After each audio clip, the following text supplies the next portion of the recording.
Assalamualaikum warahmatullahi wabarakatuh. Perkenalkan, nama saya Zikri Septi Fadila S dengan NIM 2114030064. Baiklah, pada kesempatan kali ini saya akan menjelaskan tentang komunikasi pendidikan.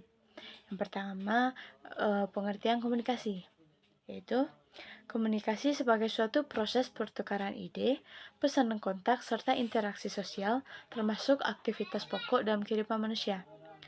Melalui komunikasi, manusia bisa mengenal satu sama lain, menjalin hubungan, membina kerjasama, saling memengaruhi, bertukar ide dan pendapat, serta mengembangkan suatu masyarakat dan budaya. Nah, bisa dikatakan bahwa komunikasi memiliki peran yang penting dalam kehidupan manusia, dan manusia yang tidak berkomunikasi akan sulit berkembang dan bertahan. Nah, komunikasi juga diartikan sebagai suatu proses penyampaian pesan dari sumber ke penerima pesan dengan maksud untuk memengaruhi penerima pesan, dan minimal ada dua makna yang bisa diambil dari komunikasi, yaitu yang pertama, komunikasi adalah suatu proses, yakni aktivitas untuk mencapai tujuan komunikasi itu sendiri. Dengan demikian, proses komunikasi bukan sesuatu yang terjadi secara kebetulan, namun suatu proses yang disengaja dan diarahkan untuk mencapai suatu tujuan. Yang kedua, secara sederhana, dalam komunikasi terdapat 3 komponen penting, yaitu sumber pesan, pesan, dan penerima pesan. Jika salah satu komponen itu hilang, maka hilang pula lah makna komunikasi tersebut. Lalu, seiring dengan perkembangan ilmu komunikasi, maka komponen-komponen komunikasi pun berkembang dan bertambah.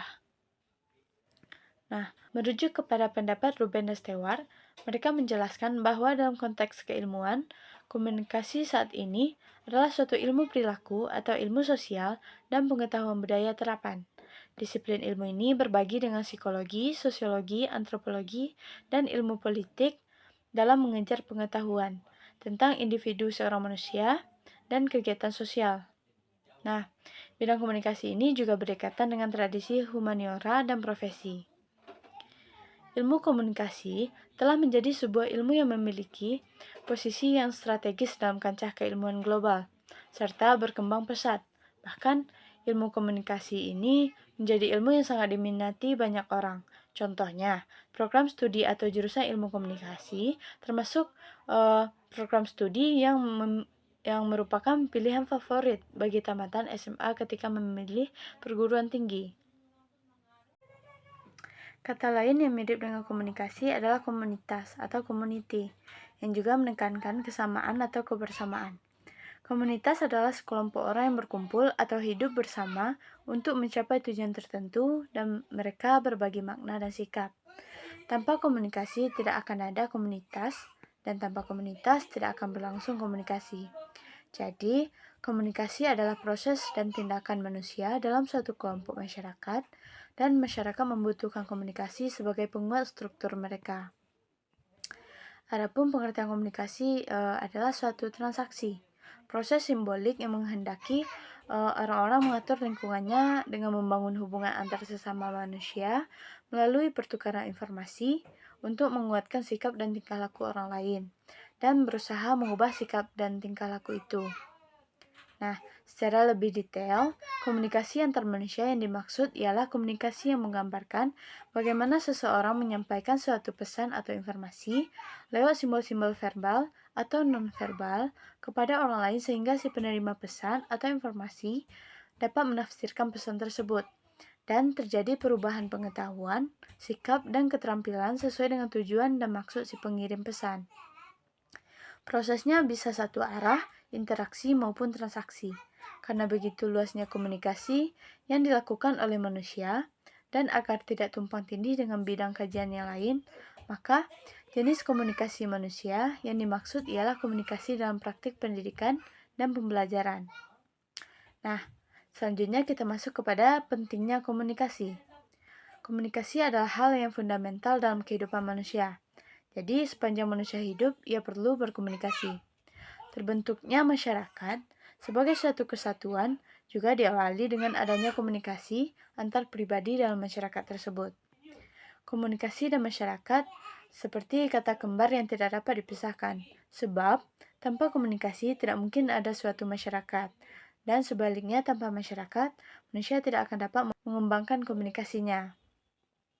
Nah, selanjutnya, disadari atau tidak, komunikasi adalah kebutuhan bagi setiap manusia dan merupakan bagian kekal dari kehidupan seorang manusia untuk ingin tetap bertahan dan meningkatkan kualitas kehidupannya. Menurut pakar ilmu komunikasi, Harold de Lasswell, ada 3 hal yang menyebabkan manusia perlu berkomunikasi dalam kehidupannya. Yang pertama yaitu hasrat manusia untuk mengontrol lingkungannya. Maksudnya, melalui komunikasi, manusia bisa mempelajari, memelihara, memanfaatkan segala sesuatu yang ada di lingkungannya, serta menghindari hal-hal yang mengancam kehidupannya. Yang kedua, upaya manusia untuk beradaptasi dengan lingkungan. Dalam kacamata ilmu geografi pernah dijelaskan bahwa keberlanjutan kehidupan manusia di muka bumi ini sangat ditentukan oleh kemampuan mereka bertahan dan beradaptasi dengan lingkungannya. Baik beradaptasi dengan aspek fisik seperti cuaca dan iklim, topografi atau relief, gejala dan bencana geologi, maupun beradaptasi dan bertahan dalam iklim kompetisi dengan sesama manusia. Nah, yang ketiga, upaya untuk melakukan transformasi warisan sosialisasi. Keberlanjutan suatu masyarakat dari satu generasi ke generasi berikutnya harus dilakukan dengan pertukaran dan pewarisan pengetahuan, budaya, nilai, norma, perilaku, dan peranan. Nah, berkat komunikasi ini, jarak yang jauh menjadi dekat, hemat biaya, dan mampu menembus ruang dan waktu. Tentunya dengan berbagai kemajuan di dunia komunikasi seperti saat ini, suatu berita dapat sampai dari satu belahan bumi ke belahan bumi lainnya hanya dalam hitungan detik. Komunikasi juga menjembatani antara pikiran, perasaan, dan kebutuhan seseorang dengan dunia luarnya. Dan nyaris tidak ada lagi masyarakat yang terisolasi berkat kemajuan komunikasi.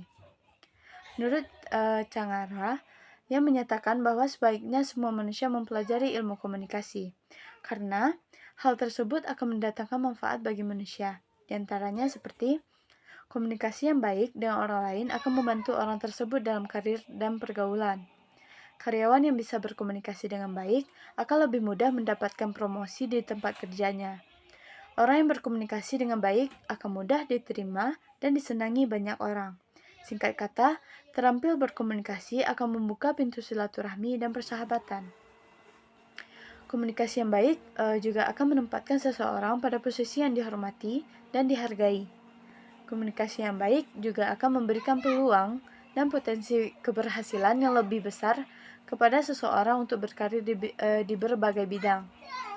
Nah, penguasaan keterampilan berkomunikasi, komputer, dan bahasa asing adalah 3 ranking teratas dalam penilaian dalam hampir semua lamaran pekerjaan. Pentingnya berkomunikasi juga ditekankan oleh Ruben dan Stewart, yang menyatakan bahwa komunikasi adalah kegiatan mendasar bagi seseorang untuk kehidupan pribadi, sosial, dan profesional. Komunikasi perlu dipelajari agar komunikasi itu berjalan efektif. Bisa berkomunikasi bagi seseorang yang normal, sama dengan bernafas, yang terjadi serta-merta jika ada halangan kesehatan atau cacat.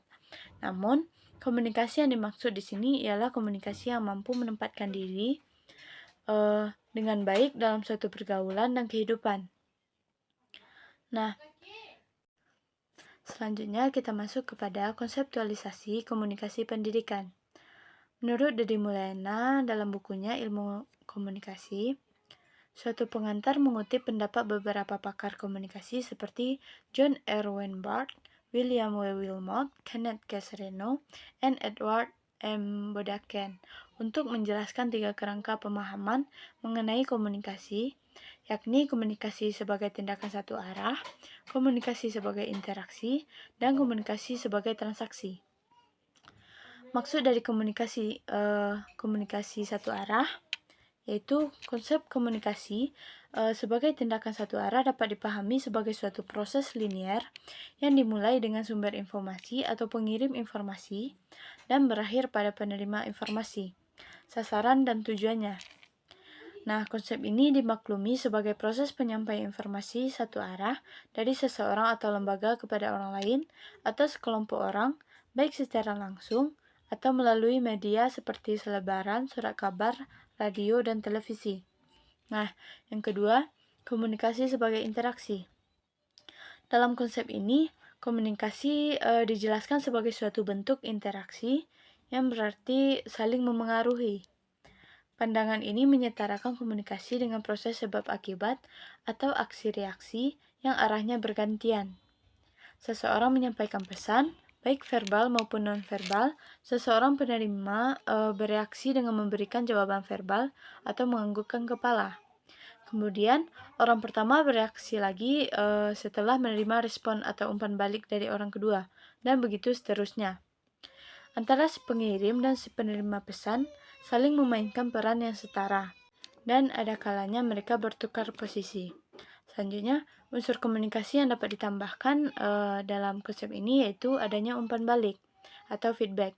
Umpan balik ialah apa yang disampaikan penerima pesan kepada sumber pesan yang sekaligus digunakan si pengirim pesan sebagai petunjuk mengenai efektivitas pesan yang telah disampaikan sebelumnya. Nah, yang terakhir yaitu komunikasi sebagai transaksi. Untuk menguatkan pemahaman tentang konsep komunikasi sebagai transaksi, berikut beberapa pendapat para pakar. Yang pertama, John Erwin Barth. Beliau mengatakan komunikasi adalah usaha untuk memperoleh makna. Donald Baker dan Lawrence J. Anderson mengatakan komunikasi adalah berbagi informasi antara dua orang atau lebih. Yang ketiga, Diana K. Ivy dan Phil Beckland. Mereka mengatakan komunikasi adalah proses yang terus berlangsung dan dinamis, menerima dan mengirim pesan dengan tujuan berbagi makna. Nah, terkait dengan dunia pembelajaran dan pendidikan, konseptualisasi komunikasi yang dipraktekkan dalam aktivitas nyata mencakup 3 konsep yang telah diuraikan tadi. Jadi, hanya itu yang dapat saya sampaikan. Jika ada salah, saya mohon maaf. Saya akhiri. Assalamualaikum warahmatullahi wabarakatuh.